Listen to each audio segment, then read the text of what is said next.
Hello friends, how are you? I am Madhav Sharma, your physics faculty, and welcome you to the video lecture of Pioneer School Patan. Here we are studying the English medium 11th physics along with NEET and JEE preparation.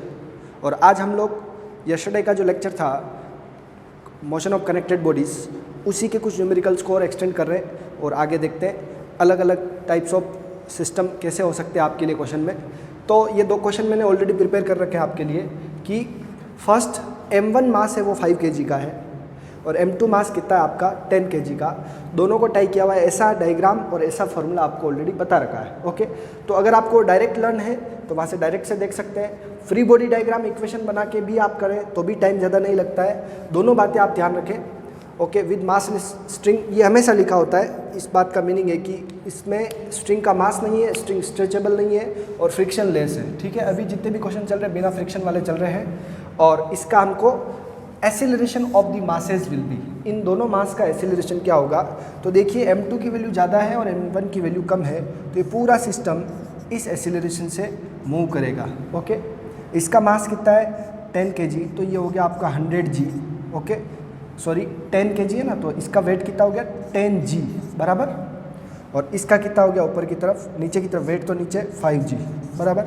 लेकिन मैं आपको direct फॉर्मूले से बता देता हूँ कि acceleration का आप क्या फॉर्मूला यूज़ करते हैं, M2 minus M1 G divide by M1 plus M2। ठीक है, तो 10 minus 5 that is 10 minus 5 common ले लिया G divide by 10 plus 5 that is 15। तो 5/15 इंटू G, तो ये आ गया आपका 1/3 G एसिलरेशन आ गया। समझ में आ गई बात। ऐसे दो सिस्टम, जो दो मास वाला जो पुली का सिस्टम है उसके लिए ऊपर डिफरेंस नीचे सम मल्टीप्लाई बाय G, इससे इनका एसिलरेशन आता है। ओके, और टेंशन किससे आता है 2M1 M2 divide by M1 plus M2 into G। Tension का फॉर्मूला भी आपको पता होगा 2M1 M2 divide by M1 plus M2 into G। Although इसमें अपन को टेंशन पूछा ही नहीं है।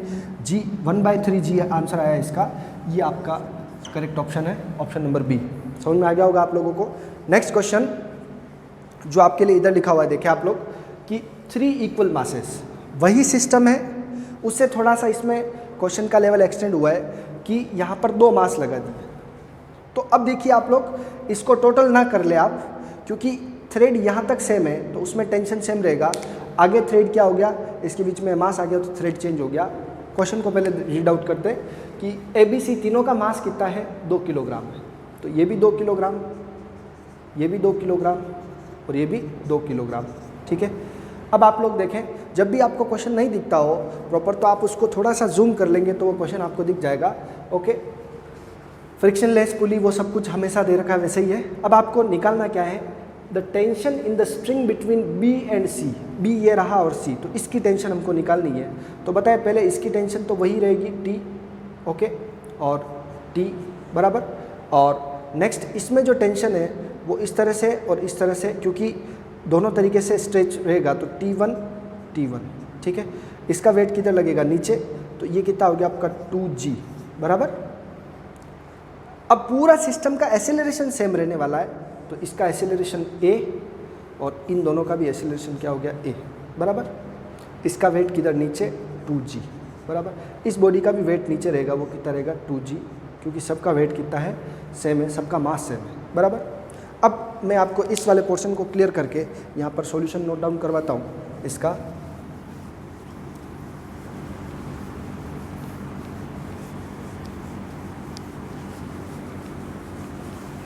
अब इसका आपने कोई फॉर्मूला तो भी देखा नहीं, लेकिन इजी वे में आप कर सकते हैं इसकी इक्वेशंस लिख के। ठीक है, तो देखिए फर्स्ट बॉडी के लिए, बॉडी ए के लिए इक्वेशन लिख रहा हूँ मैं। बॉडी ए के लिए देखिए ऊपर की तरफ टेंशन है और नीचे की तरफ उसका वेट है। ओवरऑल एसिलरेशन कितना है A बराबर। तो क्योंकि बॉडी ऊपर मूव कर रही है और उस तरफ ही मूव करेगी ना, जिस तरफ वेट ज़्यादा है तो इस तरफ वेट ज़्यादा तो उधर ही मूव करेगी। तो अब आप देखें कि टेंशन बड़ा है माइनस उसका वेट, यानी कि 2G, वेट कितना है 2G मल्टीप्लाई बाय एसिलरेशन कितना हो गया 2A। समझ में आ गई बात। तो यहाँ से आप कह सकते हैं कि ये हमारे पास क्या आ गई, इक्वेशन नंबर 1 आ गई बराबर। देन इस बॉडी के लिए आपके पास ऊपर की तरफ टेंशन है और नीचे की तरफ 2 चीज़ें हैं, एक तो T1 और एक 2G दोनों लग रहे हैं इस पे, तो आप बॉडी बी के लिए लिखेंगे, फॉर बॉडी बी के लिए लिखेंगे कि नीचे की तरफ बॉडी मूव कर रहा है, तो नीचे की तरफ दो फोर्स लग रहे हैं, एक तो आपका 2g यानी कि उस बॉडी बी का खुद का वेट प्लस T1, ये दोनों नीचे लग रहे हैं। ओके, वापस देखिए क्या है, 2g खुद का वेट, इसका टेंशन, ओके, और माइनस उसका क्या हो गया अपने पास, टेंशन किस वजह से, वो नीचे वाले वेट की वजह से, बराबर, और माइनस क्या कर देंगे हम लोग, माइनस ऊपर की तरफ tension T equals to ma into यानी कि 2a, ये हमारा क्या हो गया, इक्वेशन नंबर 2 हो गया। समझ रहे आप लोग गाइस, क्या किया मैंने, बॉडी बी के लिए इक्वेशन बनाई जिसमें उसको टेंशन T1 रख दिया। तो गाइस अब मैं क्या कर लेता हूँ, इन दोनों, एक और इक्वेशन है बॉडी सी की, उसको भी लिख लेते हैं, फिर सोल्व करते हैं इसको। तो फॉर बॉडी सी के लिए क्या लग रहा है, देखिए T2 और वेट नीचे की तरफ जा रही है, इसका भी एक्सेलरेशन कितना है, a है। तो अब अपन कह सकते हैं कि 2g minus T1 is equals to 2a, बराबर, ये क्या हो गया हमारा इक्वेशन 3 हो गया। अब आप देखें कि जब हम इन दोनों इक्वेशन को एड ऑन करेंगे, इक्वेशन 1 और 2 को, तब हमारे पास t से t कैंसिल हो जाएगा, 2g से 2g कैंसिल हो जाएगा। ओके, तो इक्वेशन 1 प्लस इक्वेशन 2, ठीक है, तो हमारे पास क्या हो गया, देखिए t minus 2g equals to 2a, और 2g plus T1 minus t is equals to 2a। आप दोनों को ऐड करेंगे तो t से t कैंसिल, 2g से 2g cancel, T1 is equals to क्या आ गया, 4a। ये इक्वेशन आप चाहे तो 4 लिख दें, इसको समझ में आ गई बात। नाउ अब आप क्या करें, ये जो थर्ड इक्वेशन है उसमें इस T1 की वैल्यू पुट कर सकते हैं, आप चाहे तो क्या पुट कर सकते हैं, T1 की वैल्यू, तो पुट इन इक्वेशन 3, ठीक है, तो क्या हो जाएगा, 2g minus 4a is equals to 2a, इसको उधर भेजा, ये हो गया आपका 6a, बराबर, और 2g, ठीक है, तो a की वैल्यू क्या आ गई, कैंसिल आउट करेंगे 3, तो 3 को वापस इधर डिवाइड में भेज दे, g/3 किसकी वैल्यू आ गई, a की वैल्यू। समझ में आ गई बात, g/3 यानी कि अगर मैं g की वैल्यू को 9.8 पुट करूं तो 9.8/3, बराबर, और इसी वैल्यू को जब अपन टेंशन, हमें तो क्या चाहिए आंसर में, इसका b और c के बीच का टेंशन यानी T1 चाहिए, क्या चाहिए, T1, तो which implies T1 is equals to कितना है, 4a, तो 4 मल्टीप्लाई बाई 9.8 डिवाइड बाई 3, इसको आप लोग सोल्व करेंगे तो ये आपके पास T1 का आंसर आ जाएगा, और कितना आएगा, कैलकुलेटर से मैं निकाल के बता देता हूँ, 9.8 मल्टीप्लाई बाय 4 और डिवाइड बाय 3। ओके गाइस, तो ये अप्रॉक्स आपको 13 न्यूटन आएगा, कितना आएगा, 13 न्यूटन। ओके, तो ये टेंशन मिल गई आपको 13 newton, option B correct answer इसका। गाइस समझ में आया होगा आप लोगों को अच्छे से कि यहाँ पर हमें तीनों का इक्वेशन लिख देना है। और अब आप सोच रहे होंगे कि सर यहाँ पर ये टेंशन लिया तो इसका वेट क्यों नहीं लिया, क्योंकि वो वेट किसकी वजह से वो टेंशन किसकी वजह से आ रहा है, उस वेट की वजह से ही आ रहा है। समझ में आ गई बात। तो ये इक्वेशन हमेशा उस बॉडी पर लगने वाले सभी फोर्सेज पे रहेगी। यहाँ पर इक्वेशन में हम कौन से फोर्सेज इंक्लूड करते हैं, जो उस पर्टिकुलर बॉडी की इक्वेशन लिख रहे हैं तो उस पर लगने वाले फोर्सेज को ही लेना है। यहाँ पर टेंशन, वेट, एसिलरेशन, तो tension minus weight is equal to acceleration. यहाँ पर weight minus tension is equal to acceleration. Okay, और साथ में वेट के साथ साथ एक और क्या लग रहा है, टेंशन, तो उसको भी लेना पड़ा। नीचे वाली बॉडी पर क्या है, ऊपर की तरफ टेंशन, नीचे की तरफ वेट, तो weight minus tension is equal to MA। तो ऐसा फॉर्मूला लगा के हमको करना है।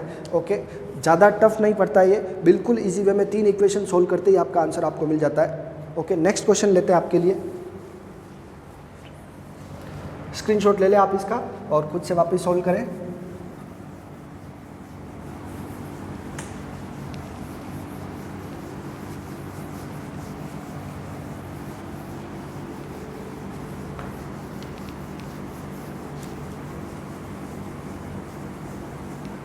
कुछ लिमिटेड टाइप ऑफ क्वेश्चन आपको देखने रहेंगे, फिर आप चाहे जी हो चाहे नीट हो, आप दोनों में क्वेश्चंस कर सकते हैं। ओके, इस तरह के क्वेश्चंस कुछ लिमिटेड क्वेश्चंस ही रहेंगे। ओके, फिर आपका कॉन्सेप्ट ही आपको काम आने वाला है।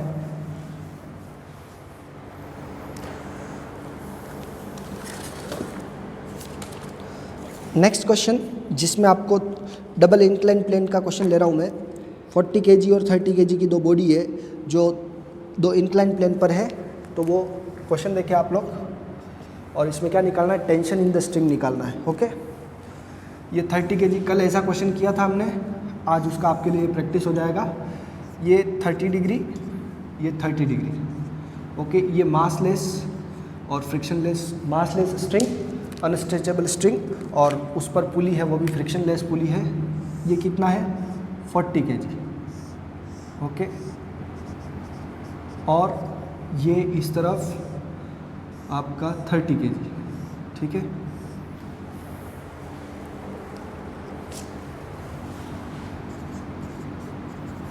थर्टी kg 40 kg बराबर।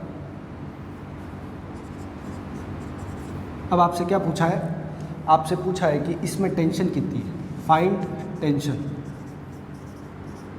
Find the tension in the string. Okay, तो ये वही सेम केस है जो आपका फॉर्मूला लिखवा रखा है। ओके, बाकी सब लैंग्वेज मैंने नहीं लिखी है। अब आप उसको, अगर फॉर्मूला आपको याद है तो आप डायरेक्ट सोल्व करें। उस फॉर्मूले में टेंशन की वैल्यू, टेंशन के फॉर्मूले में उसकी वैल्यू पुट करें, अल्फ़ा 30 बीटा भी 30 आ जाएगा आंसर आपको। लेकिन मैं आपको इक्वेशन से सोल्व करके दिखा रहा हूँ कि इस तरफ इसका कौन सा फोर्स लगता है, mg साइन थीटा। कौन सा लगता है, mg साइन थीटा।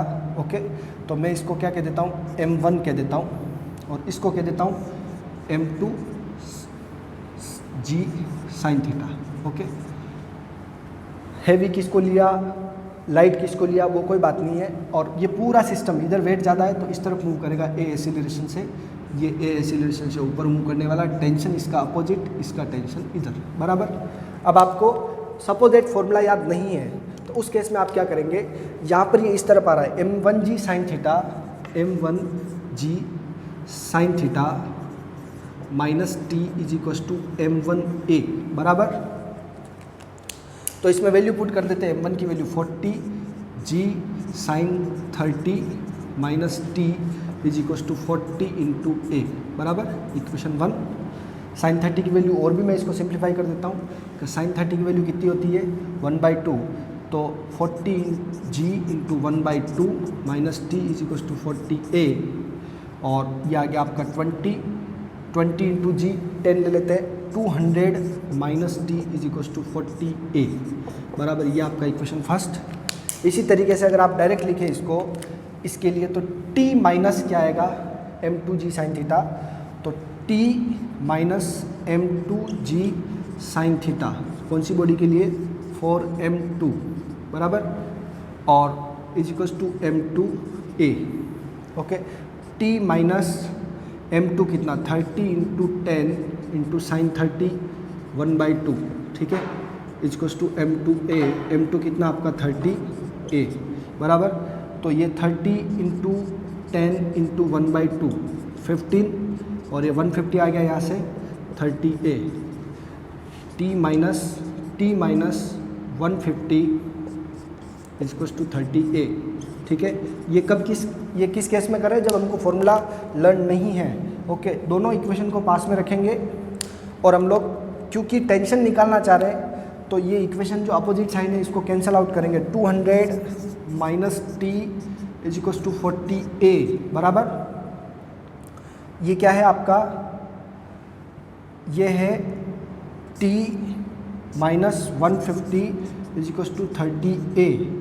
ओके, अब आप लोग क्या करेंगे, इसको a को एलिमिनेट करना चाह रहे हैं तो पूरी इक्वेशन को आप a के इक्वल करें ताकि a एलिमिनेट हो जाए, तो t बच जाएगा हमारे पास। मैं क्या करता हूँ, इस 30 और 40 को क्या बना सकता हूँ, 120। तो इस पूरे को किससे मल्टीप्लाई किया मैंने, 3 से, और इस पूरे को किससे मल्टीप्लाई किया, 4 से। ओके, तो ये आ गया 2 3 जा 600 minus 3t equals to 120a, और 4t minus 600 okay, and equals to 120a बराबर। अब मैं क्या करूँगा, इसको कैंसिल आउट करूँगा साइन चेंज करके, प्लस और क्या हो गया माइनस। ओके, 600 और 600 कितना हो गया 1200। ओके, 4t और 3t कितना हो गया 70 बराबर इक्वल्स टू 0 बराबर। अब हमारे पास ये उधर चला जाएगा तो 7t इक्वल्स टू माइनस का 1200, माइनस से माइनस कैंसिल, तो t इक्वल्स टू कितना आ गया 1200/7। सोल्व करेंगे और इससे इसका आंसर आ जाएगा। ओके गाइस, तो 1200/7 इससे हमारा आंसर आएगा कुछ अप्रोक्स 171। कितना आएगा 171।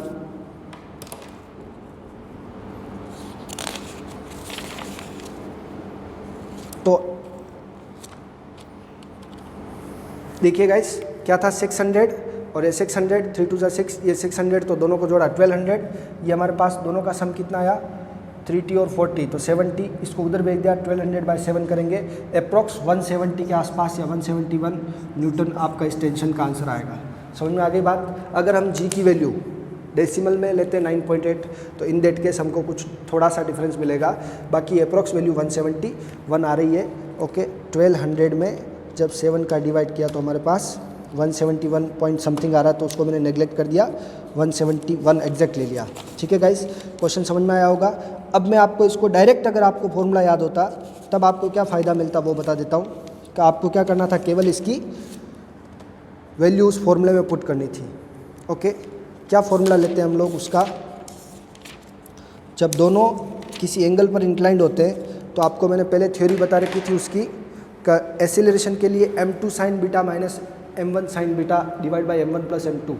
ओके यस, तो आपको दो फॉर्मूले इस केस के बता रखे थे मैंने, जो वो दोनों फॉर्मूले यहाँ लिख देता हूँ। अगर आपने डायरेक्ट उस लिस्ट से चेक करेंगे तो आपको पता चल जाएगा कि acceleration is equals to m2 sine beta minus m1 sine beta sine alpha divide by m1 plus m2 into ji.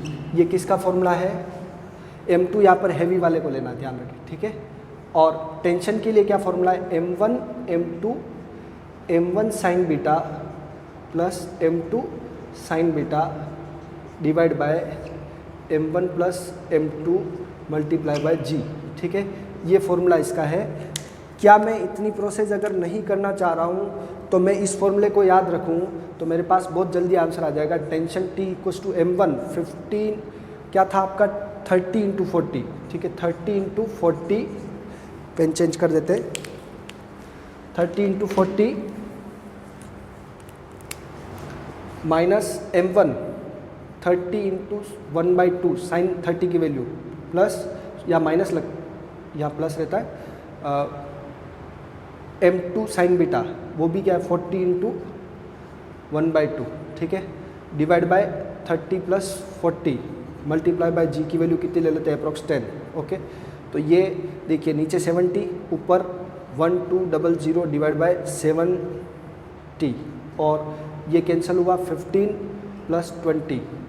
Okay, 15 plus 20 35 और मल्टीप्लाई बाय 10, 0 से 0 कैंसिल। ओके, और ये हमारे पास इसका आंसर आ जाएगा m1 साइन बीटा, सॉरी या m1 m2 common रहता है, sign beta plus sine alpha रहता है। सॉरी ये थोड़ा गलत हो रहा है यहाँ फॉर्मूला, क्या फॉर्मूला लगेगा, फॉर्मूले में एक वैल्यू जब कॉमन ले ली तो उसको t equals to m1 m2 sine beta plus sine alpha, इस तरह का फॉर्मूला है कॉमन जी। ओके, और m1 प्लस m2 और ये फॉर्मूला है ओवरऑल।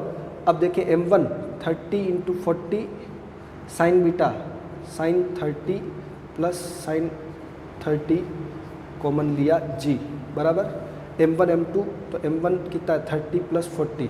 ठीक है, अब टेंशन चाहिए हमको, तो ये 1200, ये हाफ प्लस हाफ कितना होता है 1 मल्टीप्लाई बाय 10 डिवाइड बाय 70। ठीक है, तो ये हमारे पास हाफ और हाफ 1 आ गया, ये 10 है, 1200 मल्टीप्लाई बाय 10 डिवाइड बाय 70, 0 से 0 कैंसिल, वही आंसर आ रहा है अप्रॉक्स 171 न्यूटन। ठीक है, फॉर्मूला डायरेक्ट याद है तो वो इसमें पुट कर सकते हैं। ये यहाँ पर m1 m2 साथ में नहीं आ रहा है, कॉमन ले रखा था। ठीक है, देखिए आप लोग इसको अगर फ्री बॉडी डायग्राम से भी सोल्व करेंगे तो भी वही आंसर आने वाला है, और डायरेक्ट फॉर्मूले से भी करेंगे तो भी वही आने वाला है। ओके, बस आपके ऊपर है कि आप फॉर्मूला याद रखकर सोल्व करना चाह रहे हैं या कुछ फ्री बॉडी डायग्राम की इक्वेशन लिख के, क्योंकि वो आपका टाइम सेविंग प्रोसेस है, उसको फॉलो कर सकते हैं। नेक्स्ट क्वेश्चन लेते हैं आपके लिए, जो जितने फॉर्मूले लिख रहे उससे डिफरेंट रहेगा, और यहाँ पर वापस वही फ्री बॉडी डायग्राम का कॉन्सेप्ट लगाना रहेगा।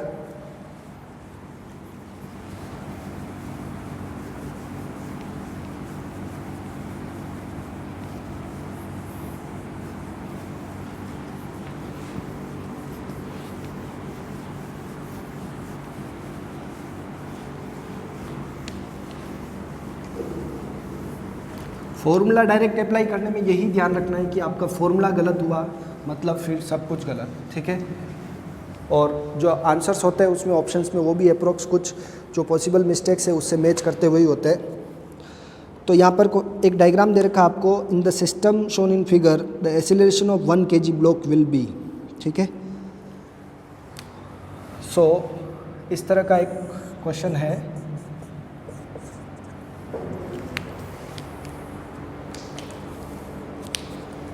जिसमें हमारे पास ये थ्रेड ऐसा है, ये पुली है यहाँ पर, इससे लग के वापस यहाँ एक और पुली है। Okay,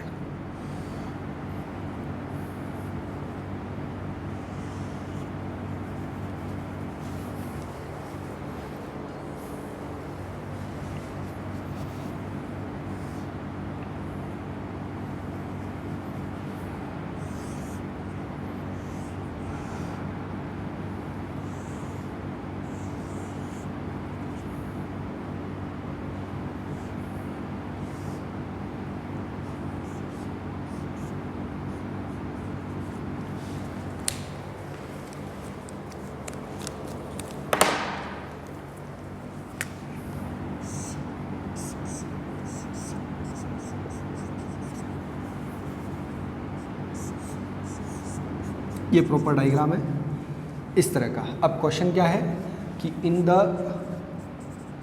given system what is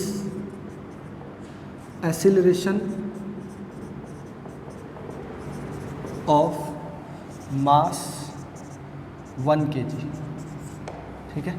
ये आपका क्वेश्चन है, ये डायग्राम है, आप देख लें, स्क्रीनशॉट ले लें, और उसके ऑप्शंस भी मैं लिख देता हूँ। G/2 downward, G/2 upward, G/4 downward, G/4 upward.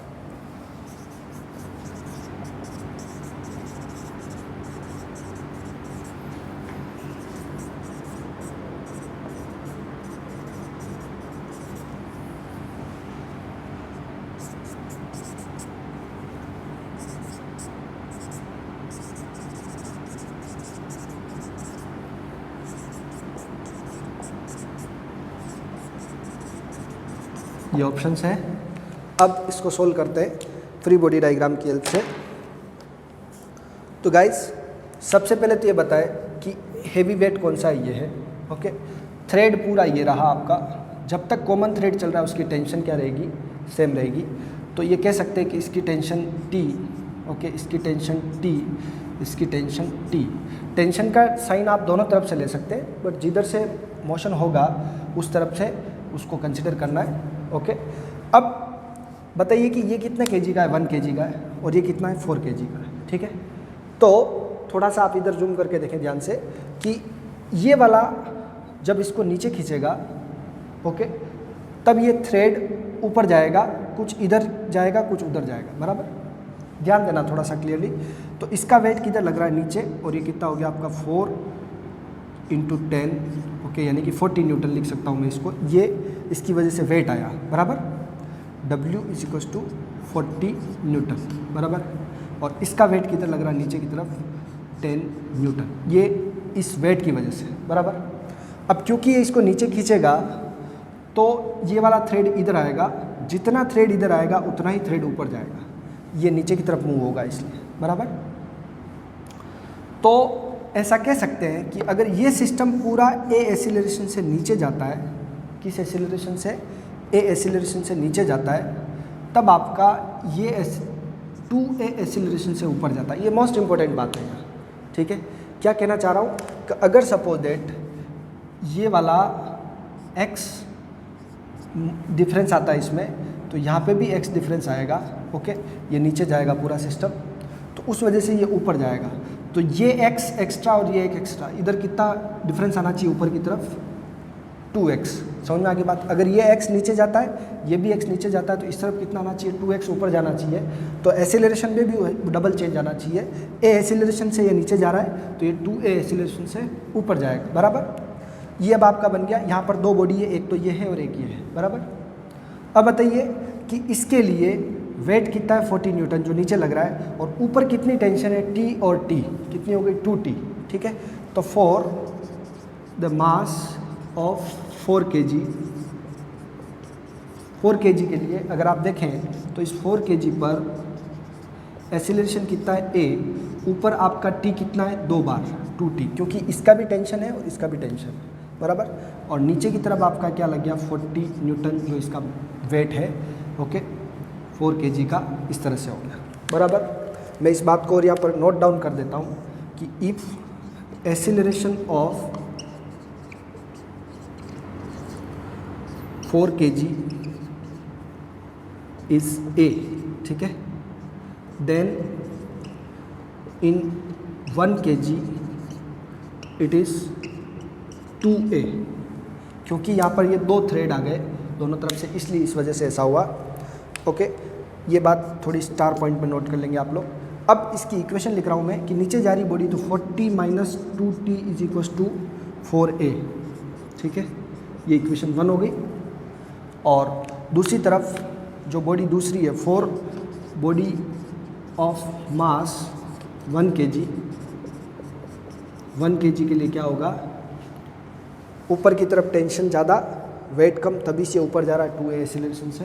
तो मैं इसका डायग्राम बनाता हूँ, 1 kg इक्वल्स टू टेंशन ऊपर, वेट नीचे, और एक्सीलरेशन कितना इसका, 2a, बराबर। तो t minus 10 is equals to 2a, और उससे मास से भी मल्टीप्लाई किया तो वो 2a इंटू 1, बराबर। और यहाँ पर क्या किया, 4a, बराबर। अब इस पूरी इक्वेशन को इसके इक्वल करने के लिए मैंने किससे मल्टीप्लाई किया, 2 से, ताकि ये इक्वेशन इक्वल आ जाए, ओके। तो देखिए आप लोग, 2t माइनस 20 इक्वल्स टू 2 से 2 4a आ गया हमारे पास, ये इक्वेशन 2 हो गई, बराबर। मल्टीप्लाई किससे किया मैंने, 2 से, बराबर। अब ये बाद में किया मैंने मल्टीप्लाई, ये मैंने मर्जी से किया, बराबर, इक्वल करने के लिए। तो अब इन दोनों इक्वेशन को साथ में लिखा, by equation first and second. तो देखिए आप लोग, by equation first and second क्या होगा, 40 minus 2t equals to 4a, और 2t minus 20 is equals to 2t minus 20 is equals to 4a, बराबर। इन दोनों को अगर अपन ऐड कर ले तो ये कैंसल, 40 माइनस 20 और 4 और 4 8, बराबर। तो ये हमारे पास कितना आ गया, g की वैल्यू रखनी नहीं थी आपको, ऑप्शंस जो है वो g में, ये कोई बात नहीं। तो a is equals to 20/8, okay. तो इसको मैं लिख सकता हूँ 2 इंटू 8g, बराबर। इसको मैंने वापस g में कन्वर्ट कर दिया, तो ये आ गया g/4, कितना आ गया, एक्सीलरेशन कितना हो गया, g/4, एक्सीलरेशन की वैल्यू कितनी आ गई, g/4 अपवर्ड, बराबर। लेकिन g/4 अपवर्ड किसकी वैल्यू है, केवल a की वैल्यू है, किसकी वैल्यू है, a की वैल्यू। हमें उसका एक्सीलरेशन कितना है, 2a, बराबर। ध्यान देंगे वापस आप लोग, तो उसका एक्सीलरेशन 2 है, तो hence 2a is equal to क्या हो गया, g/2 अपवर्ड। समझ रहे हैं आप लोग। ये जो a एक्सीलरेशन आया वो किसका आया, 4 kg का आया, किसका आया, 4 kg का डाउनवर्ड। हमें क्वेश्चन में किसका पूछा है, मास 1 kg का, वो कितना 2a, तो वो 2 टाइम्स और मल्टीप्लाई करना रहेगा इसको, तो ये आएगा g/2 upward. Option B is the correct answer. Guys वापस ध्यान देवे आप लोग, मैंने क्या किया इस क्वेश्चन में, ये दो पुली हैं, ये दोनों पुली यहाँ से, एक यहाँ से लगी हुई है और एक का थ्रेड से लगी हुई है, यानी कि ये पुली फ्री है, मूव कर सकती है, घूम सकती है इसकी जगह पे, और इससे थ्रेड होके जा रहा है, बराबर। अब जब ये बॉडी वेट इसका ज़्यादा है तो ये बॉडी किस तरफ खींचेगी इस पुली को, नीचे। तो ये थ्रेड रोल होके ऊपर जाएगा, यहाँ से ये रोल होके नीचे जाएगा और ये ऊपर जाएगा। तो ये ओवरऑल पुली किस तरफ खींचेगी, नीचे की तरफ। तो जब ये x डिस्टेंस नीचे जाएगा, x डिस्टेंस का जाएगा नीचे, तो ये भी x डिस्टेंस नीचे, तो x और x कितना हुआ 2x। तो ये नीचे कहाँ से जाएगा, जब ये ऊपर खिसकेगा, ये पूरी बॉडी कहाँ खिसकेगी, ऊपर। तो ये 2x ऊपर खींचेगी। तो इसका एक्सेलरेशन अगर a हुआ तो इसका कितना होगा 2a बराबर। फिर हमने इन दोनों के फ्री बॉडी डायग्राम बनाए, उनकी इक्वेशन लिखी, फिर इस इक्वेशन को इक्वेट करने के लिए 2 से मल्टीप्लाई किया, ओके। और फिर 2t - 20 × 4a दोनों को साथ में रखा, ओके। और क्योंकि ऑप्शन जी में थे तो मुझे जी की वैल्यू पुट नहीं करनी थी, बट मैंने कर ली, तो लास्ट में उसको सेट कर लिया मैंने। 2 से 2t कैंसिल, ये आ गया आपका 20/8, उसको जी में कन्वर्ट किया। अब ये एक्सेलरेशन की वैल्यू आई, उसको मैंने वापस 2a में कन्वर्ट किया, 2 से मल्टीप्लाई करके, तो ये g/2 अपवर्ड आ गया, ठीक है, ओके गाइस। अगर यही 4 kg के लिए पूछते तो g/4 डाउनवर्ड आता है। समझ में आ गया होगा आप लोगों को। नेक्स्ट क्वेश्चन लेते हैं, इस क्वेश्चन को आप अच्छे से देखें। नेक्स्ट क्वेश्चन अगेन वापस डिफरेंट लॉजिक से, यानी कि सभी क्वेश्चन मैं वेरिएबल क्वेश्चंस करवा रहा हूँ, आप चाहे तो प्रैक्टिस करें और इस टाइप के सिमिलर क्वेश्चन देख सकते हैं। जितने फॉर्मूले आपको लिखवा दिए वो तो आप डायरेक्ट कर पाएंगे, लेकिन मैं आपको ऐसे क्वेश्चन करा रहा हूँ जो फॉर्मूले के ऊपर बेस्ड नहीं है, ठीक है।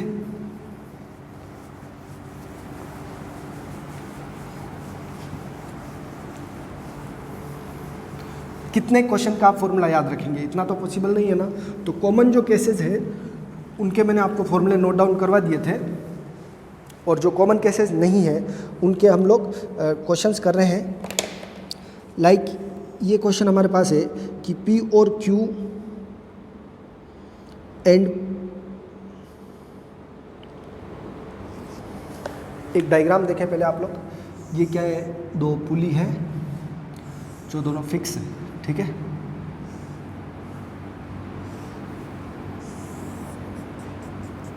बराबर। और इन दोनों पुली पर कोई थ्रेड है इस तरह से,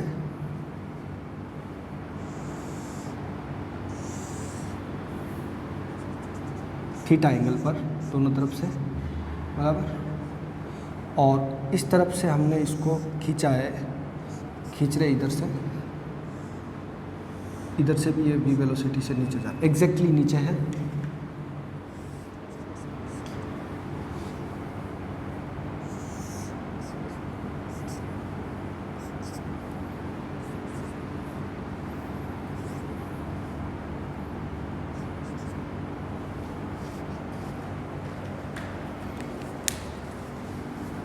थोड़ा सा इसको मैं यहाँ से रिमूव कर रहा हूँ।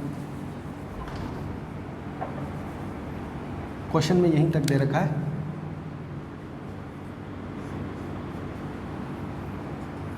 बराबर। क्वेश्चन में इस तरह से दे रखा है आपको। अब आपको बताना क्या है कि अगर यहाँ पर एक बॉडी M हैंग्ड है, M बॉडी हैंग्ड है, तो ये इस तरह से है।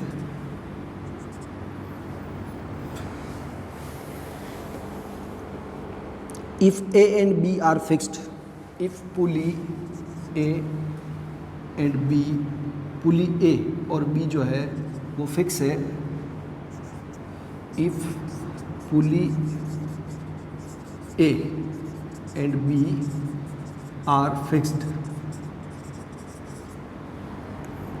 and mass M is hanged as shown with unstretchable string, then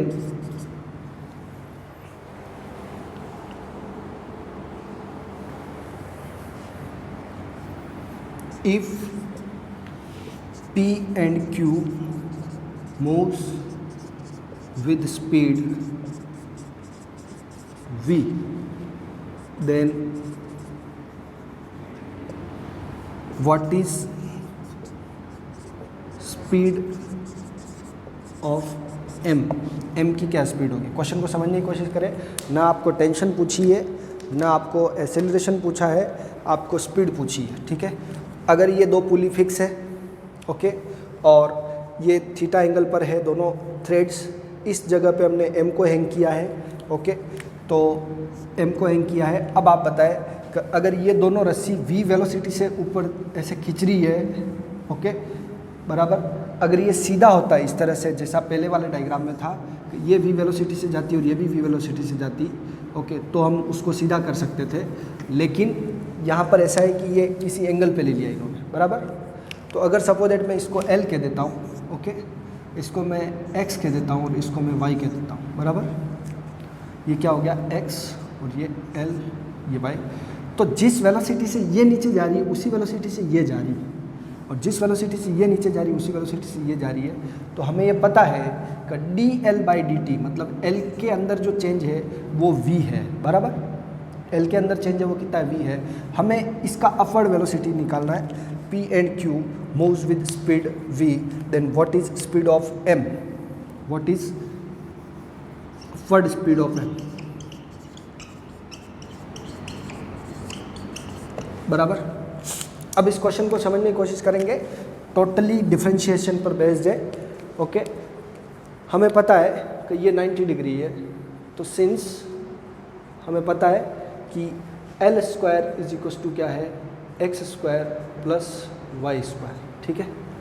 लेकिन आप देखेंगे कि ये कितना भी ऊपर चला जाए x के अंदर कोई चेंज नहीं आ रहा है, वेयर x क्या है आपका कांस्टेंट है, ठीक है।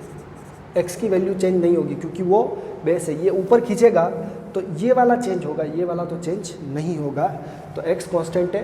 तो on differentiating with respect to t, ठीक है, विद रिस्पेक्ट टू t क्या हो गया, d/dt ऑफ L स्क्वायर, ठीक है, और d/dt of x square plus y square. क्योंकि x कांस्टेंट है और वो अकेला भी है, उसके साथ कोई t नहीं है, तो उसका डिफरेंशिएशन 0 हो जाएगा, प्लस 2y, ठीक है। y का क्या होता है 2y, और साथ में आ गया dy/dt जो हमको चाहिए, और इसका क्या हो गया 2L dl/dt, बराबर। अब आप बताएं कि हमें पता है कि dl/dt का जो वैल्यू है, सिंस dl/dt वो कितना है, v है, वो v है क्योंकि जिस रोप से ये नीचे जा, जिस स्पीड से ये नीचे जा रहा है उसी स्पीड से ये रोप उधर खिसक रही है। तो ये हो गया आपका 2 इंटू L और साथ में इंटू v, बराबर, और ये हो गया आपका 2y dy/dt जो हमको चाहिए, ठीक है, बराबर। अब आप देखें कि 2 से 2 क्या हो गया, कैंसिल, और ये आपके पास आ गया v हमको पता है L/y इंटू dy/dt। हमें dy/dt ही चाहिए कि y डायरेक्शन जो है, ये y जो दिखा रखा है उसमें स्पीड में कितना चेंज आ रहा है। तो ये जो स्पीड है उसको v डैश मान लेते हैं, सिंस dy/dt वो क्या हमारा रिक्वायर्ड स्पीड है, रिक्वायर्ड स्पीड। और एक और चीज़ है कि ट्रिग्नोमेट्री में हाइपोटेनस बाय बेस थीटा के लिए, ठीक है, तो सिंस एक और है कि L/y जो है वो है आपका सेक थीटा, और सेक थीटा को हम क्या कहते हैं 1/cos थीटा। समझ रहे आप लोग, hypotenuse by base, hypotenuse by base क्या होता है आपका सेक थीटा, और वो कोस थीटा का जस्ट उल्टा होता है, 1/cos थीटा लिख दिया। यहाँ से हमारे पास आ जाएगा कि 1/cos theta multiply by v is equal to required आपका स्पीड क्या हो गया v डैश। समझ में आ गई बात। तो आपका आंसर क्या हो गया v dash is equal to v/cos theta. तो आप बताएं, आंसर आ गया होगा आप लोगों का कि ये अगर v स्पीड से ऊपर जाती है तो ये किस स्पीड से जाएगी, v/cos थीटा स्पीड से ऊपर जाएगा। समझ में आ गई बात। ओके गाइस, क्वेश्चंस में और भी कुछ क्वेश्चंस करें आप लोग। आपसे नेक्स्ट लेक्चर में मिलते हैं। Bye bye, enjoy yourself.